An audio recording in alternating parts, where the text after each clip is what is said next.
Hi, welcome to TSL Ecamm Live Basics. If you're new to live streaming and you're looking for a platform, this may be the best platform you've ever taken a look at. Ecamm Live is specifically for people who have MacBooks or who have Mac products and who want to have a good platform to get their best face out there and get their message out there. Let's dive in.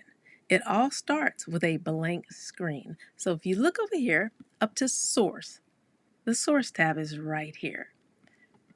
On the Source tab, you'll see Blank Camera, Share Screen, and Video File. Share Screen and Video File. Starts with a blank screen. Right now, the camera that you see is me. You see this particular camera that I'm on.